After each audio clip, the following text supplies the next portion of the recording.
Emendas PIX e execução por nitrogênio, as polêmicas que marcaram a semana na política internacional.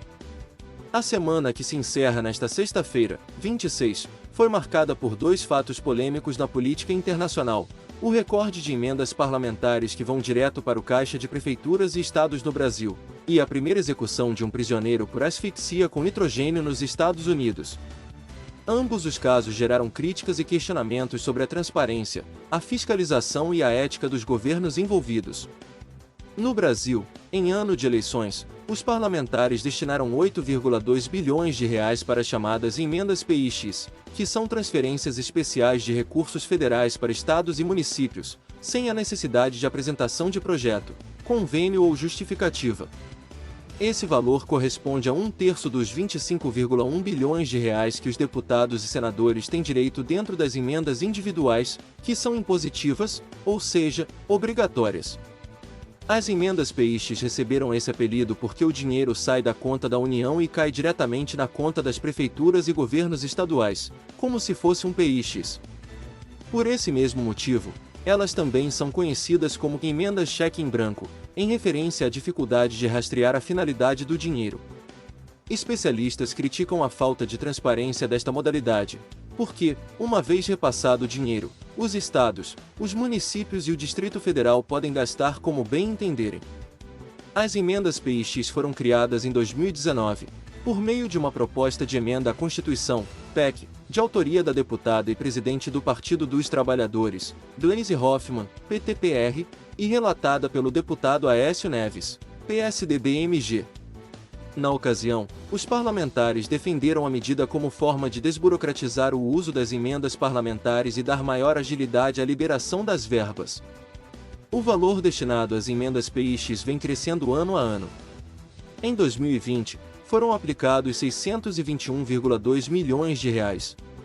Em 2021, 2 bilhões de reais. Em 2022, 3,3 bilhões de reais. Em 2023, 7,1 bilhões de reais. E agora, em 2024, reais 8,2 bilhões sobrescrito uma. O Tribunal de Contas da União, TCU, endureceu a fiscalização das emendas PIX, exigindo que os beneficiários detalhem onde as parcelas foram aplicadas, mas ainda há lacunas no controle dos gastos. Nos Estados Unidos, o estado do Alabama executou um prisioneiro com o método de asfixia com nitrogênio, que nunca havia sido usado no país, nesta quinta-feira, 25. Kenneth Eugene Smith, de 58 anos, condenado por um homicídio, foi o homem executado. Ele foi colocado numa maca e os agentes amarraram uma máscara de gás no seu rosto, fazendo com que ele inalasse gás nitrogênio puro.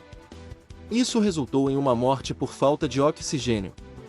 É a primeira vez que um novo método de execução é usado nos Estados Unidos desde 1982, quando começaram a aplicar a injeção letal.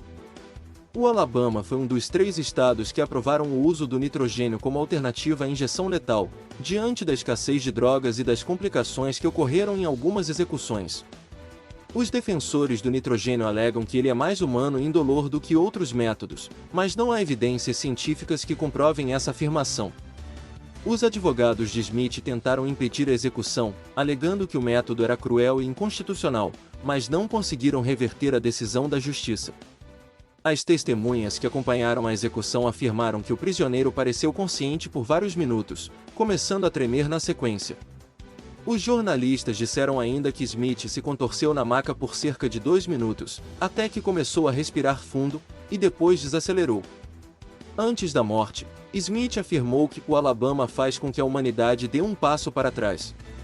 A governadora do Alabama, Kay Ivey, declarou que Smith respondeu por seus crimes horrendos, depois de mais de 30 anos e tentativa após tentativa de manipular o sistema. Smith é uma das poucas pessoas que já sobreviveram a uma tentativa de morte pelo Estado. Em 2022, tentaram executá-lo com injeção letal, mas não encontraram uma veia que pudesse servir como via intravenosa para aplicar o veneno, e então desistiram.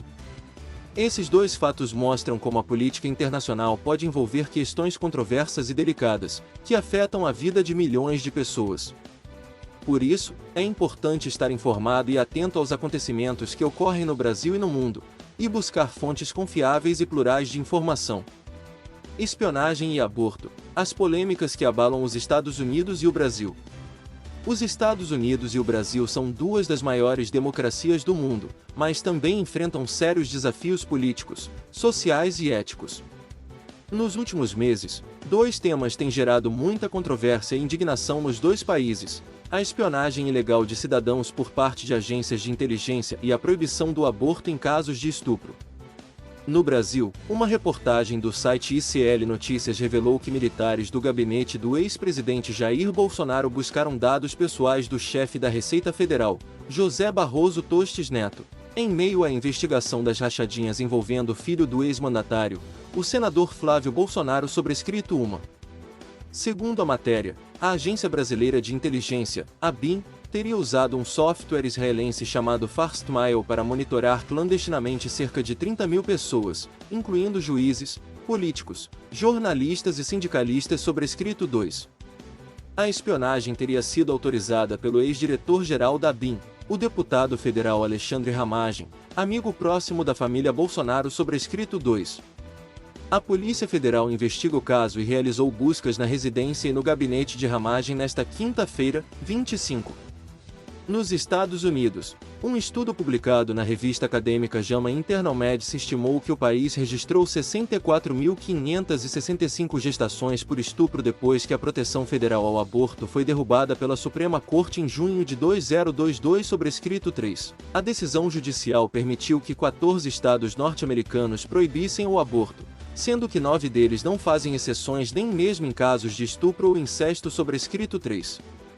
O Texas foi o estado que teve o maior número de gestações por estupro, com 26.313 casos, seguido pelo Missouri, com 5.825, e pelo Tennessee, com 4.993, sobrescrito 3. O estudo apontou que as exceções de estupro não fornecem acesso razoável ao aborto para as vítimas, pois apenas 10 abortos foram autorizados por mês nos estados que as permitem, sobrescrito 3.